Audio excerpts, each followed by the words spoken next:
Hi, so Elaine is here, and this is my second time doing this because my first video was kind of low on the volume, which kind of disappointed me. So this is my second time doing this, and I know what I'm going to say, so yeah. Hopefully it's going to be a breeze to talk about. So the topic that I wanted to talk about was relationships. I was inspired by some chick who was also talking about relationships and specifically how to get over a guy. And I just wanted to elaborate on that. She inspired me, so I just wanted to elaborate on points that she said and also add on some things that I find personally that helped me. So one of the things that you need to know about me is that Glenn is my 7th boyfriend. In terms of all 7, I had only 2 serious relationships, I find. The rest were relationships, I guess, because it did involve me loving someone or me having real feelings for someone to the point where I could see a future with them and all that. And yeah, so I do count them as relationships. But because I was in 7 relationships and is still in my 7th with Glenn,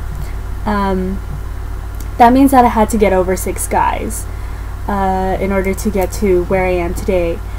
And so I feel like I truly understand, you know, it takes a lot to get over a guy. It takes a lot of strength and a lot of willpower to wake up in the morning and not cry over a guy who broke your heart. I completely understand that. And I just wanted to give some tips on how to get over a jerk. So the first thing I wanted to state, I guess, is one of the things that the other girl who inspired me, I really have to find out her name. I guess I'll put it on the link below so then you could see her video and my video. It's going to be basically really similar. But yeah, so the first point that I wanted to stress is one of the things that she said, which is to give yourself a day to cry. In her video, she said a lot to do about giving yourself a limit, and I completely agree. For me, my limit to give myself a day to cry over this jerk is a day. Like, literally just one day. After that, it's no more, because, you know what I mean? It's not worth it. I know some girls try to put up the big tough guy front and say, oh yeah, if he's not gonna cry over me, why should I cry over him? If you need to cry it out, because it's your way of relieving that pain and releasing all that negative energy, I guess, through your tears. And the thing about, in scientific terms, your tears apparently release some stress hormones too. That's why girls tend to, or guys even, tend to feel better once they cried it all out. So yes, cry it all out. That's very important in order to release it all out, and give yourself a limit for it, because when you cry a lot, it's not attractive at all, and your eyes are puffy, like, you know what I mean? No, you shouldn't cry that much over a jerk. It doesn't make any logical sense. But if you do need to, please give yourself at least one day.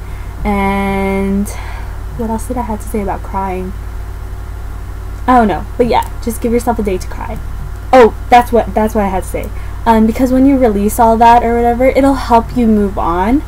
I know that's not probably what you're thinking at the time. You're still probably, you know, sad about the whole situation, but ultimately the only thing you have left to do from that point on is to move on, and releasing all of that pain through your tears is going to help you move on, trust.